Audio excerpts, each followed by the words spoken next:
At 52, I was perfectly happy with the life I'd built for myself, until my daughter suddenly showed up at my seaside house, hand in hand with her new husband, and casually said, "We'll be staying a few days."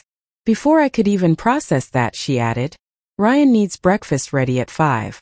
He likes to start his day right. Quiet house. Good coffee. Nothing complicated." I just smiled, nodded, and quietly did one thing. At 4 a.m. the next morning, my kitchen smelled like fresh coffee and hollandaise sauce. Ryan's breakfast was perfect. Every detail exactly as requested. But the folder sitting next to his coffee cup? That was my addition.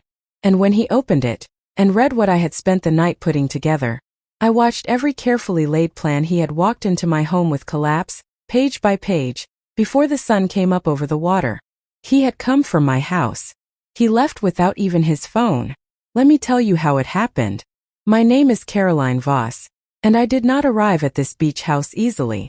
I spent 23 years in a marriage that slowly convinced me I wasn't capable of anything on my own. My ex-husband, Thomas, wasn't a bad man.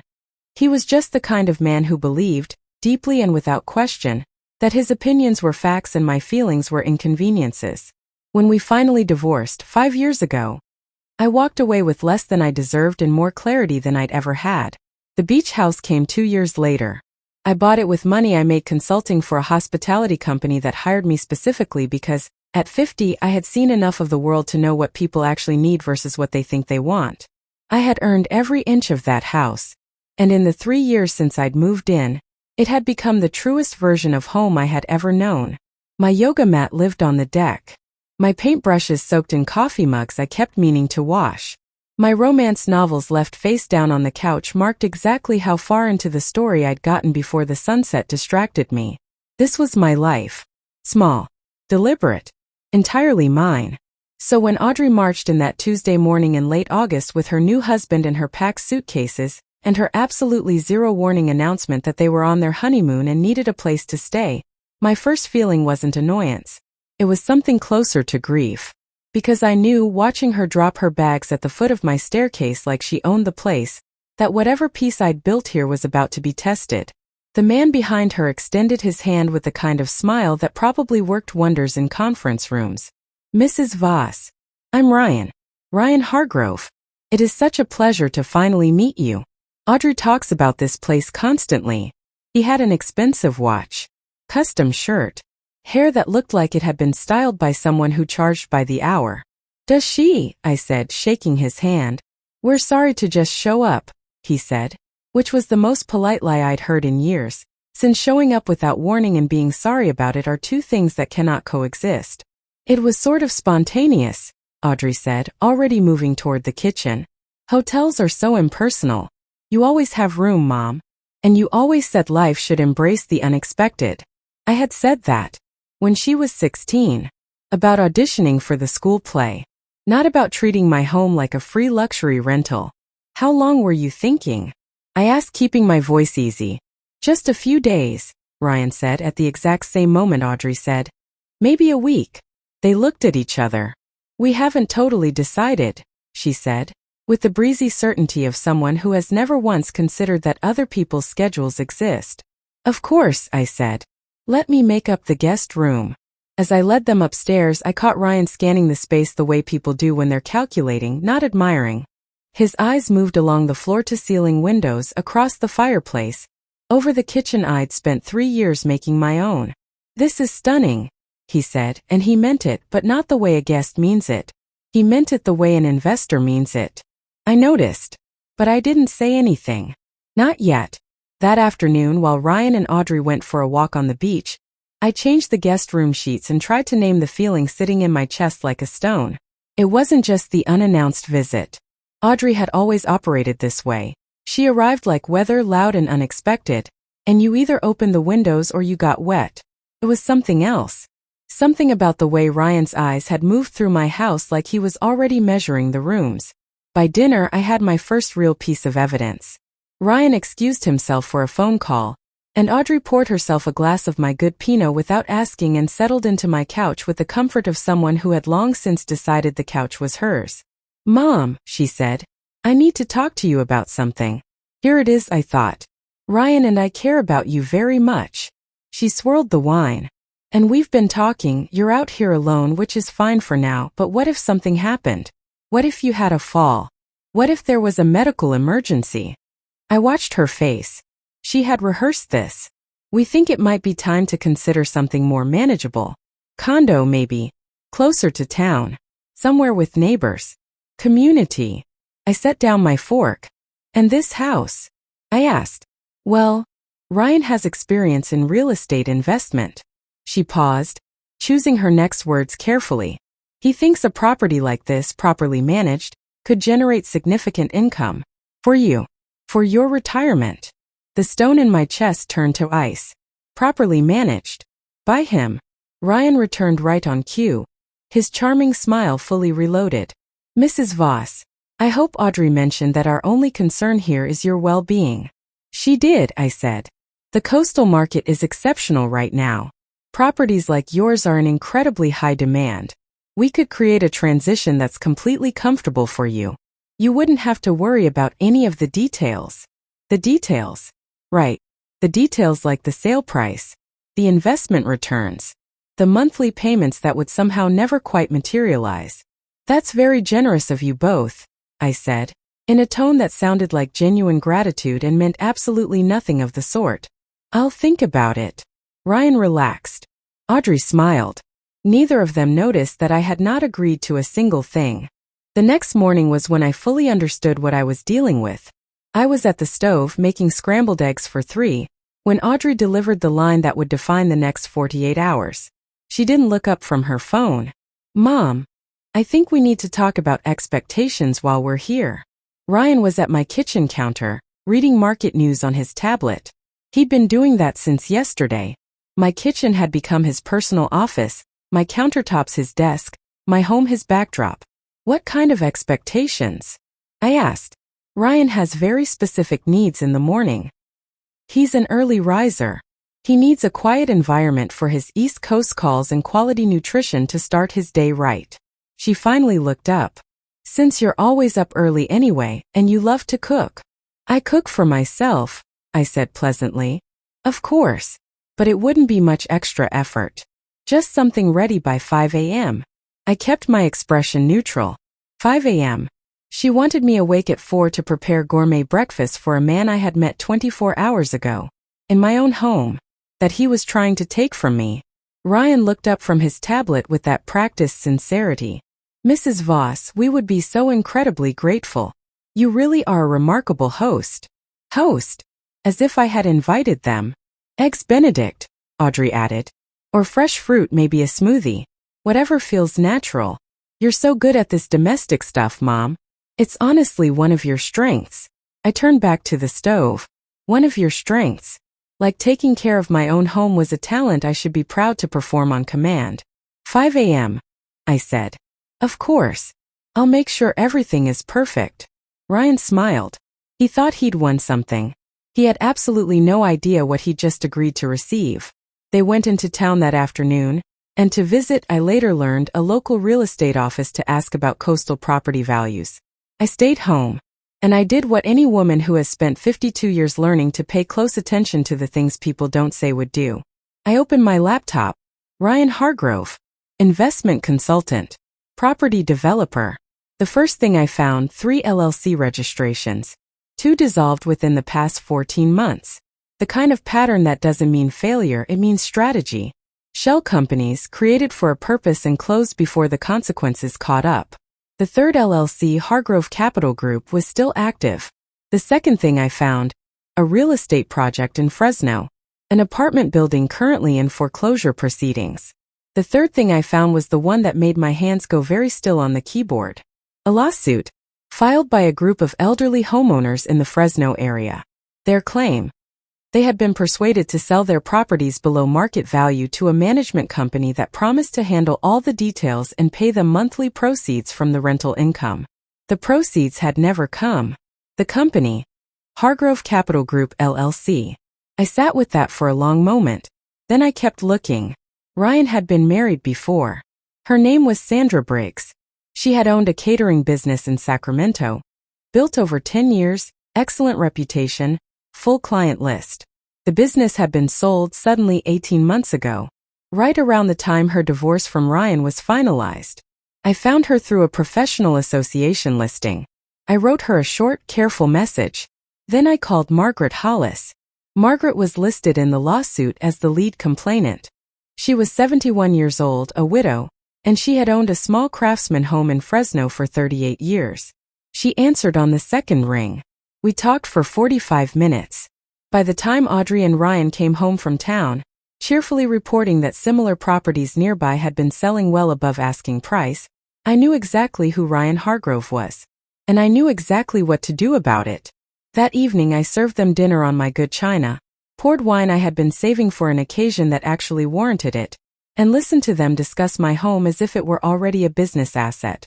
Ryan talked about removing interior walls, listing the property on vacation platforms, revenue streams, and cap rates.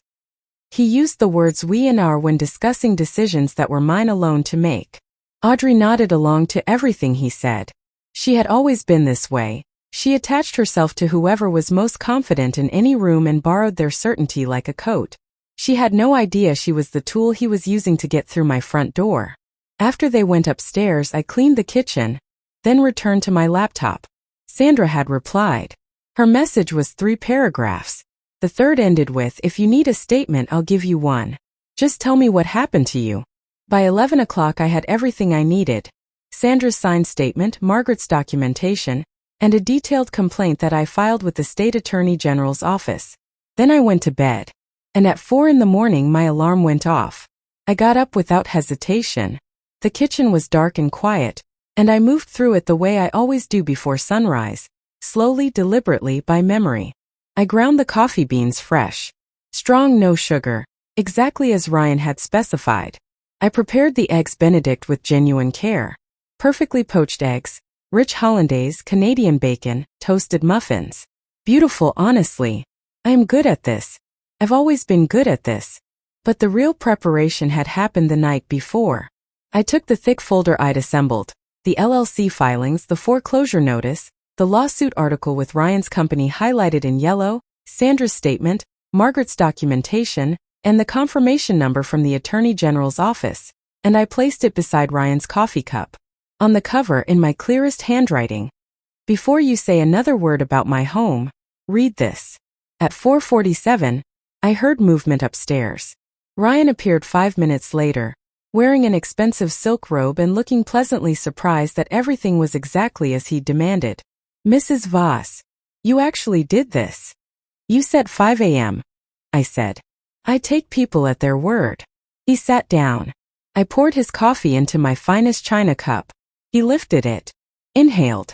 For just a moment he looked like a man who was genuinely happy. Then his eyes moved to the folder. He picked it up. Read the sticky note. Set the cup down. What is this? He said, not a question. Calculation. My morning contribution to the conversation, I said. He opened the folder. I watched his face the way you watch weather move across water slowly, then all at once. The first page, corporate filings. His jaw shifted slightly. The second, the foreclosure notice. The third, the lawsuit article, Hargrove Capital Group highlighted in yellow. He turned to Sandra's statement. He stopped. His coffee sat untouched. I heard Audrey on the stairs, taking her time, expecting to find the morning already handled. Ryan looked up from the folder. All the warmth had left his face. What was underneath it wasn't anger. It was the expression of someone doing a very fast calculation. Caroline, he said, dropping the Mrs. Voss. Where did you get this? The public record, I said. The internet is a remarkable thing. Audrey came downstairs, took one look at the energy in the room and stopped. What's happening? Nothing, Ryan said too quickly. Ryan found the folder I left with his breakfast, I said. I looked at my daughter. 28 years of history between us. She wasn't a bad person. She was a person who had been expertly manipulated by someone who had made a career of finding the right lever in the right person and pulling it. Audrey, I said. Sit down. There are some things about your husband's professional history that I think you should know. Ryan tried. I'll give him that. He called Margaret's testimony complicated. He called Sandra's statement bitter. He called the lawsuit a misunderstanding born from investors who didn't understand market conditions. Every time he spoke, his voice got a little tighter and his explanations got a little more elaborate. Always the sign of a story that wasn't designed to survive close inspection. Audrey sat perfectly still through all of it. She was watching him the way I had watched him, carefully, quietly adding things up. "The quick wedding," she said, almost to herself. "You wanted to get married before you met my mother. You said it was romantic. But you needed access first. Audrey, you knew about the house before you knew her name. I told you on our second date. I told you my mother had a beach house in Monterey and you said, 'Monterey, that's serious real estate.'" The room went very quiet. Ryan stood up. He was done calculating. He had moved into damage control. "There has been a serious miscommunication here," he said, in the voice of a man who has said that sentence many times before. "I filed a complaint with the state attorney general yesterday," I said. That stopped him. The complaint includes Margaret Hollis's documentation, Sandra's statement, and a detailed account of the pattern of targeting isolated property owners along the coast. They were already aware of your company. My filing added detail to an existing investigation. Ryan's face went through several things in a short period of time. Then he turned and walked upstairs. We could hear him moving. Drawers. Closet. The zipper of a bag. Audrey sat at my kitchen table and didn't move. Ryan was gone in under 20 minutes. He took his suitcase and his expensive robe and his charming smile and he left without saying goodbye, which was probably the most honest thing he'd done since he arrived. He also left his phone on the kitchen counter, still unlocked, buzzing with messages. And then a name appeared on the screen that I recognized. Margaret Hollis. I answered. "Mrs. Hargrove?" Her voice was cautious, elderly, strong underneath the caution. "This is Caroline Voss," I said. "Margaret, I think you may have heard from some investigators recently." A pause. Then, "They called this morning. They said someone filed a complaint." "That was me." Another pause. And then Margaret Hollis, 71 years old, who had lost her home to a man who specialized in making theft look like opportunity, said something I will never forget. "Thank you," she said. "I've been waiting 2 years for someone to believe me." I held the phone very carefully. "I believed you the moment we spoke," I said. When I hung up, Audrey was watching me from the kitchen table. Her eyes were red. "He told me he loved me," she said. "I know. He seemed so sure about everything. And I liked that. I liked not having to be the one who figured things out." "I know that too," I said, "because I did. I had spent 23 years in a marriage for precisely that reason." I sat down across from my daughter. "Audrey, I need to ask you something, and I need you to be honest with me." She looked at me. "Did you know?" "Even a little." She held my gaze for a long moment. "No," she said finally. "But I think I didn't want to look too closely. And that's almost the same thing." That was the most honest sentence she had ever said to me. "Okay," I said. "Then we figure out what comes next." The Attorney General's office called me 3 days later. Ryan Hargrove was now officially the subject of a formal elder fraud investigation. The complaint I had filed had connected his most recent activities to a pattern investigators had been tracking for 2 years. Margaret Hollis's case was being reopened. Sandra Briggs's statement was part of the official record. And the real estate attorney I had quietly contacted confirmed that had I agreed to Ryan's proposal, I would have transferred effective control of my property to a company I had no legal protection against. I would have been the next Margaret Hollis. Except I hadn't agreed to anything. Because nobody who has spent 3 years building their own peace is foolish enough to hand it to a stranger in a silk robe just because he tells her she's getting older. Audrey stayed for 2 more weeks. Not as a guest who expected to be served, as my daughter, who needed somewhere to land while she figured out what her life was going to look like now. She helped with dishes. She took long walks on the beach alone. She didn't once suggest what I should do with my property. On her last morning, she sat on the deck with me and watched the waves. "I'm going to find a lawyer," she said. "About the marriage. That's the right decision. And I'm going to take some time before I trust someone that completely again. Also the right decision." She looked at me sideways. "You knew something was wrong the second we walked in, didn't you?" I thought about that Tuesday morning. The slammed car door. The luggage. Ryan's eyes moving across my rooms like he was measuring them. I knew something felt off, I said. I needed a day to figure out what it was. And then you just waited. And made breakfast. I made him exactly what he asked for, I said. I always do. Audrey looked out at the ocean. Mom, she said quietly. I'm sorry. I know, I said. And I love you. Both of those things are true at the same time. That folder. Those pages I left beside Ryan Hargrove's perfectly prepared breakfast at 5 o'clock in the morning. Those pages cost me nothing but an afternoon of research and one very focused night. But what they protected was everything. Not just this house, though this house is mine and I intend to grow old in it watching the waves do what waves do. What I protected was the truth that I have earned the right to know about myself. That I am not old or vulnerable or someone who needs managing. I am 52. I live alone. I cook for myself. I paint badly and I read too many romance novels and I drink my coffee while the sun comes up over the water. And that is a life I built with my own hands and my own decisions, and no one, not a charming man in a silk robe, not a daughter who stopped paying attention, is going to take that from me without a fight. Margaret Hollis has a hearing date. Sandra Briggs submitted her statement to the investigation. And I had my deck back. My quiet back. My mornings back. Some people will tell you that when you get to a certain age, the world starts trying to make decisions for you. That people stop asking what you want and start telling you what you need. That men with nice watches and smooth answers see women living alone and read it as opportunity. What I want to say to those people, and to every woman watching this who knows exactly what I'm talking about, is this: let them come with their folders and their proposals and their concerns about your living situation. Because you can have a folder too. And yours will be better researched. Stay with me on this channel. Subscribe to Velyra Payback because we are just getting started. And if you know someone who needs to hear this story today, someone who is fighting to hold on to something they built, someone who needs to know that being on your own does not mean being defenseless, please share this with them. I'll see you in the next one.